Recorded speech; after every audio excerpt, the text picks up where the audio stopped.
Hello dear students, I hope you're doing great. This video is about confidence intervals. The video is divided into two parts. In the first part, we'll write a summary of the basic ideas on confidence intervals, and also we will write together a scheme summarizing the 6 different cases that you can encounter in exercises.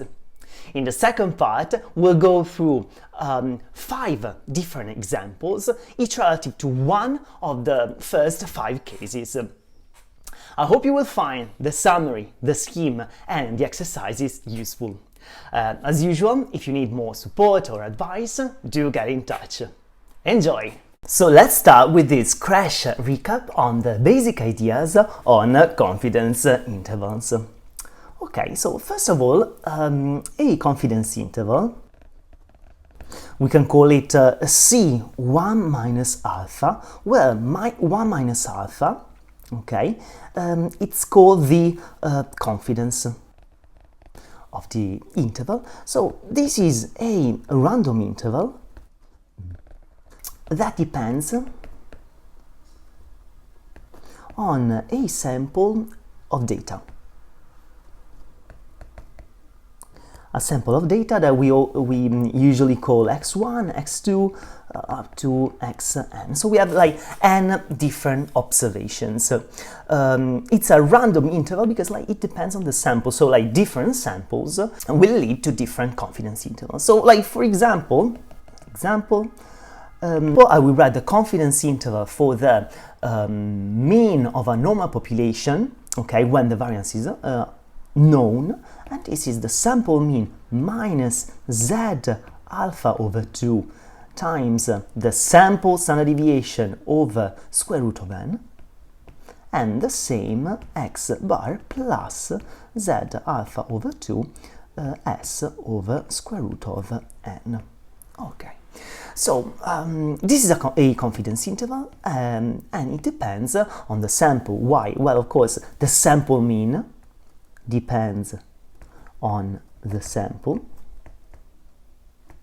but also the sample standard deviation depends on the sample, and trivially the number of observations depends on the sample.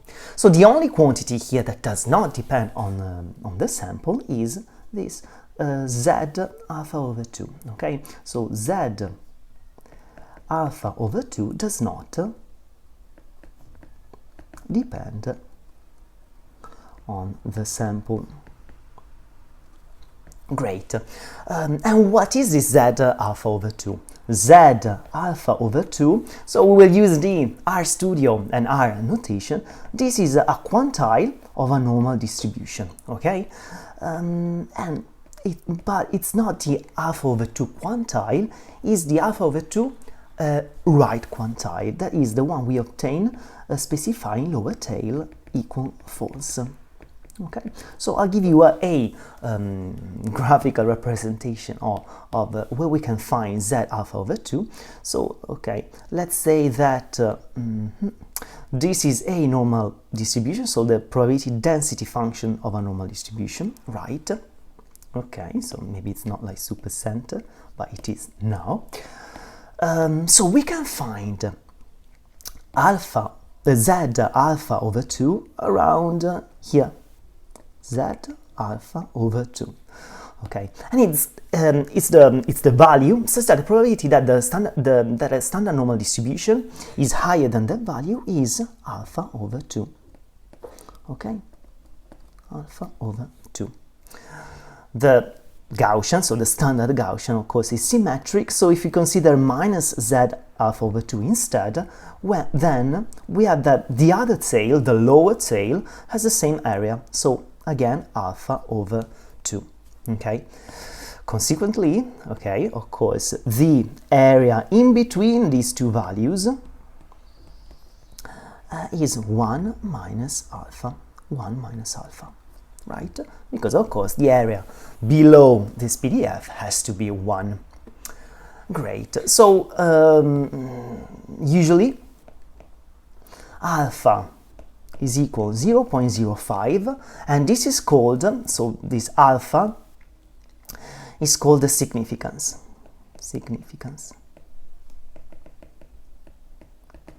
And so, of course, alpha over 2 will be 0.025, and a level of significance of 0.05 corresponds, of course, to a confidence of 95% or 0.95.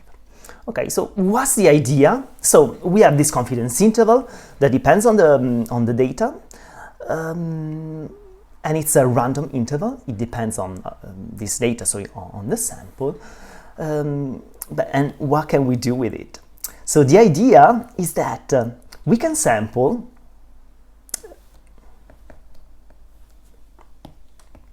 So the idea is that if we produce, or maybe just 100 samples are available, right? Well, we get 100 different confidence intervals, right? So confidence interval depends on the sample, therefore 100 samples with produce 100 different confidence intervals. Well, on average, 1 minus alpha times 100% of these confidence intervals will contain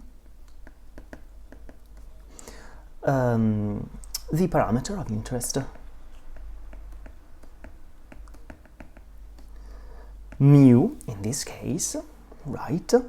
Or we will see different confidence intervals for the variance of the population, for the proportion, okay, when we are dealing with a Bernoulli distributed population, or for the difference between two population mean, for example, right?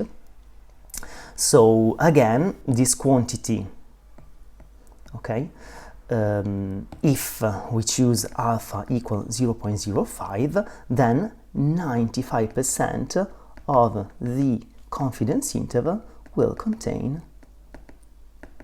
mu.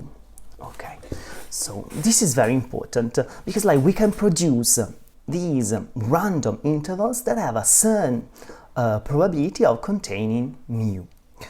Why is this true? So with just like 3 lines of calculation, we recall why this is true. Okay, maybe we will need the plot there. Okay, so for example, so in our example, we have a population which is normally distributed.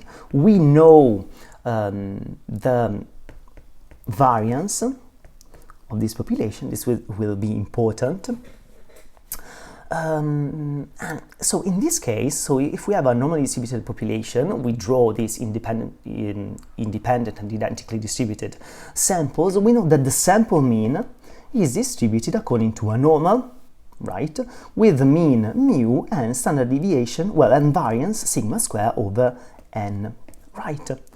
But if we standardize the sample mean, then we have that x bar minus mu over sigma over square root of n is distributed according to a normal 0, 1. So so this quantity is very important. So this quantity, this is a quantity that depends on the parameter mu, right? But whose distribution, the distribution of this quantity, does not depend on mu. It will always be a standard normal distribution. For this reason, this is called a pivotal or pivotal, I have no idea, quantity. Okay, you don't have to remember this definition. However, I like it because, like, it really makes you think that everything, like all the theory of confidence intervals and then of hypothesis testing, revolves around these pivotal quantities, or pivotal quantity, you can call them however you want. So what can we do with this pivotal quantity? So because, like, we know the distribution of this quantity, we know that the probability that this random variable, right, it's a random variable that depends on the sample, is between z alpha over 2 and minus z alpha over 2 will be 1 minus alpha, right? Recall that, let me show you here, minus z over 2 and plus z over 2 contain an area of the PDF which is equal to 1 minus alpha, right? So in our particular case, 1 minus alpha was equal to 95%. So we can write it here.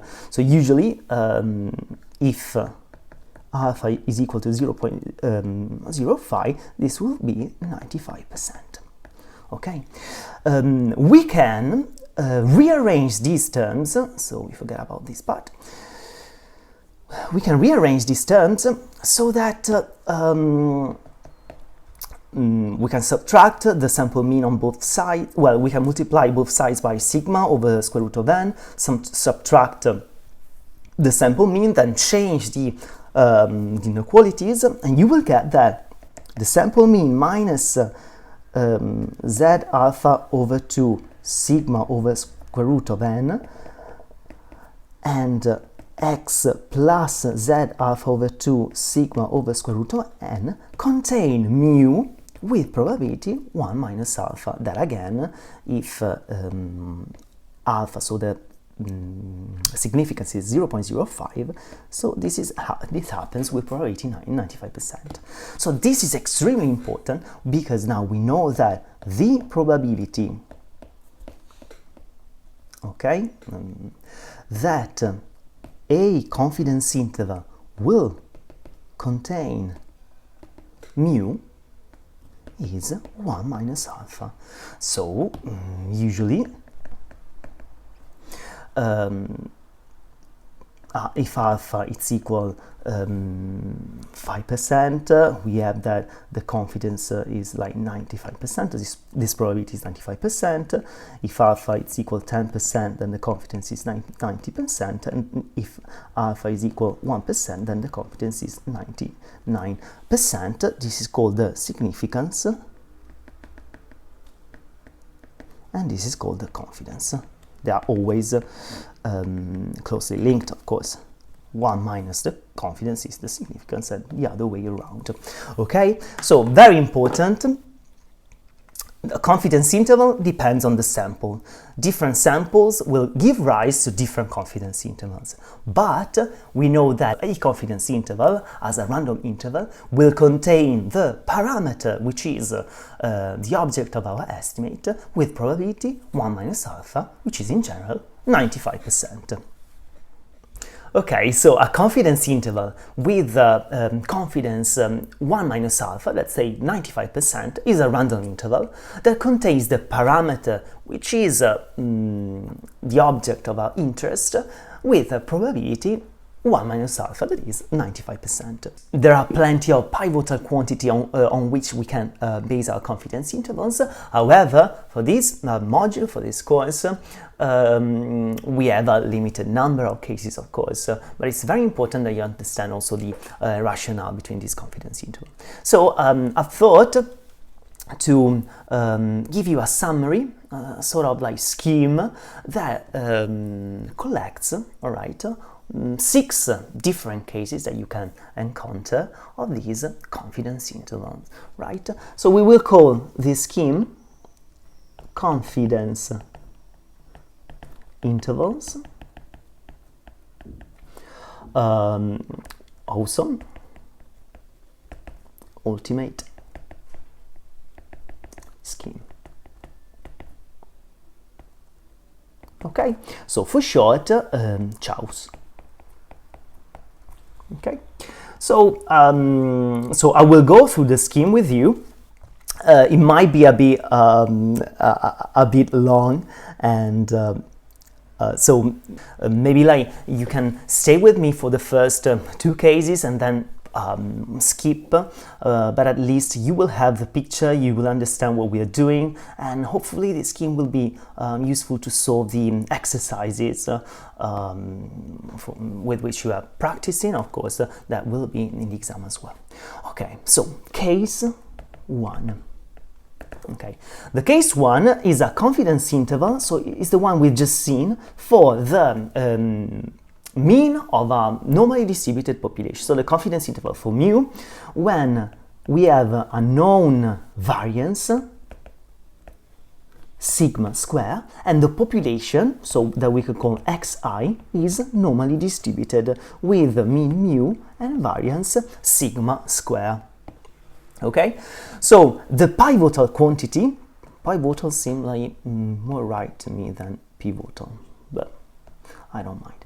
The pivotal quantity, as we've seen before, is the sample mean minus mu over sigma over square root of n, and this is distributed according to 0, to a normal distribution with mean 0 and variance 1. The corresponding confidence interval, so we have seen how to obtain it, is with confidence 1 minus alpha is equal to x bar. So for short, instead of like defining the lower and the upper interval, I will write plus or minus, right? Because these confidence intervals, most of these confidence intervals are centered around the mean, apart from case 3 of the Chaus, but we'll see that later. So this is z alpha over 2, and we have seen how to calculate this z alpha over 2 over square root of n, right? So all these quantities, you get them from a sample of data. So from sample of data, you can obtain a confidence interval that will contain the population mean with probability 1 minus alpha, usually 95%. Case 2, I anticipate to you that there are 6 different cases, but that's it. So a confidence interval for the mu, so same case, however, this time the variance is unknown. All right, but still we have the sample from, of course, the samples are always independent from a population normally distributed with mean mu and variance sigma square. We don't have sigma square in this case, so if you look at the first case, we could plug in sigma to get the interval, so we had all these quantities. We can't do it in this case, no problem. The pivotal quantity is very similar, however, at the denominator we have s instead of sigma, right? And this is distributed according to a t-student with n minus 1 degrees of freedom. So, just like to be clear, S is the sample standard deviation. Be careful, don't confuse it with the sample variance, otherwise, of course, all the calculations of confidence intervals are messed up. So a confidence interval in this case will be still centered on the sample mean plus or minus t alpha over 2, and now I'll show you, well, the R command, how to get this, times s over square root of n. Okay, this quantity c t alpha over 2 n minus 1 degrees of freedom can be obtained using the command qt, okay, alpha over 2. Here you have to specify the degrees of freedom, which are n minus 1, depending on how big the sample is, and don't forget to put lower tail equal false. And this has got the same meaning as previously, right? So this is the value assessed at the area under our t-student distribution with n minus 1 degrees of freedom. To the right of this quantity will be exactly alpha over 2. Case number 3. So same situation, however, this time we don't know the mean, but we don't care about the mean. We want an estimate of the standard deviation or the variance of our population. So in this case, we want a confidence interval for sigma square, okay, but the population mean is unknown. Right? And again, the population is normally distributed with mean mu and standard deviation sigma square. And so in this case, okay, let's move on. So in this case, we have that the pivotal quantity is n minus 1 times sigma square over, s square over sigma square, which is distributed according to a chi square with n minus 1 degrees of freedom, right? So a confidence interval with confidence 1 minus alpha will be, and this time this interval is not symmetric. This interval is not symmetric, so we have to specify both the extremes. So the lower extreme is n minus 1 sigma square over chi alpha over 2 n minus 1, okay, and n minus 1 sigma square over, and this, be careful here, so chi square 1 minus alpha over 2 n minus 1. These two quantities, okay, are the quantities in a chi square distribution, such that the the area between these two values is exactly 1 minus alpha, that is usually 95%. So let me show you a super sketch plot of this. So recall that the chi square distribution is always positive. So, okay, so the PDF is something like that. So here we will have the first chi square 1 minus alpha over 2, and here we'll have the other one. So this is chi alpha over 2 n minus 1 square, and this is chi 1 minus alpha over 2 n minus 1 square. So bear in mind that these are quantiles, but this is the alpha over 2 quantile, and this is 1 minus alpha over 2 quantile. Sometimes they're indicated in the opposite way, however, the idea is the same. You have to find a quantity, the two values, such that the area above the upper value is alpha over 2, the area below the lower value is alpha over 2, so that the area in between the two values is 1 minus alpha. How can I do this in R? Well, this is simple. This is simple. So chi 1 minus alpha over 2 n minus 1 square is q chi square, okay, evaluated at alpha over 2 with degrees of freedom equal n minus 1, right? So here we don't add lower tail equals false, because like it's the left tail, right? It is the lower tail, whereas like for the other one, alpha over 2 n minus 1 square, this will be equal to q chi square, same alpha over 2 degrees of freedom n minus 1, but this time we want lower tail to be false.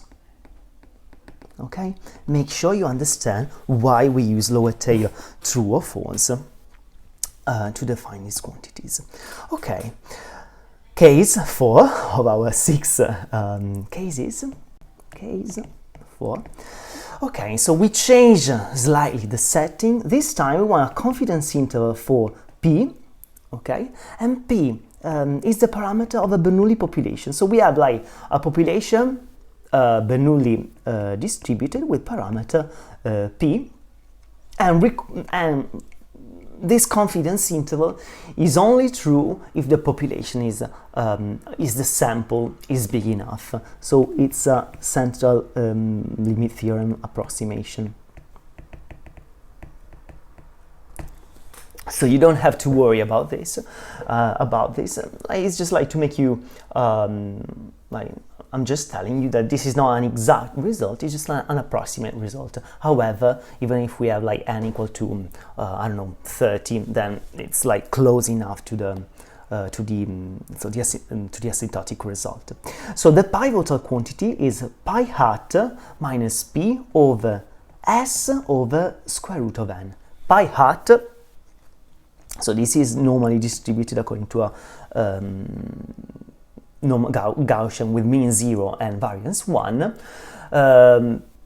P hat is just like the sample mean of your Bernoulli samples. Bernoulli samples will only be 0s and 1. But be careful here. So this S is the sample mean of the the sample standard deviation of the population is the square root of pi hat multiplied by 1 minus pi hat. A confidence interval for with confidence 1 minus alpha for the population proportion, right, is centered around pi hat plus or minus z alpha over 2 s over square root of n. Okay, so simple one. Case number 5, we are getting there. Okay, this is so in these last two cases we have not only one population but two populations, so two different populations, and we extract samples from both populations independently. So for case number 5, we have that we want to know a confidence interval for D. Okay, D is defined as the difference between the two population means. So we have that the first population X is distributed according to a normal distribution with mean mu x and variance sigma square. The second population yi is distributed according to a normal with mean, you guess, mu y and same standard deviation, same standard deviation, same variance. So very important, same variance. Okay. Unknown. So we don't know the variance of these two populations, but we know or we assume that these two are the same. This is the probably like trickiest case, not difficult to identify, but computationally annoying. So the pivotal quantity is d bar minus d over, okay, be careful, sp square over nx plus sp square over ny. This is it, and this is distributed according to a t distribution, student t distribution, with the degrees of freedom nx plus ny minus 2. Okay, so okay, a bit annoying, but we can do it. So first of all, let's define what are these quantities. D bar is the difference between the two sample means of the two populations, whereas nx and ny are the number of samples from x and from y respectively. Great. And the last quantity that we need to calculate is the pooled variance. It's slightly annoying. Be patient. So the pool variance, sp square, is defined as a sort of like weighted average of the two variances. So it's like nx minus 1 times sx square plus ny minus 1 times sy square divided by, well, the sum of the weights. So this will be nx plus ny minus 2. Right, and this is a pooled variance,